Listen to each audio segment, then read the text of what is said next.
Takže chcem sa vás opýtať, v zmysle paragrafu 40 odstavec 8 zákona 8 z roku 2009, čo by ste mali spraviť? Ak toto má byť.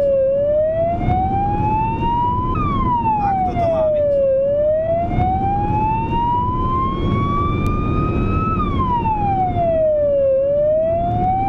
Musím povedať, no, či chcem, či nechcem. Všade sú sprostí ľudia, ale vždy sa tri. Čo? Ale kde sú najviac?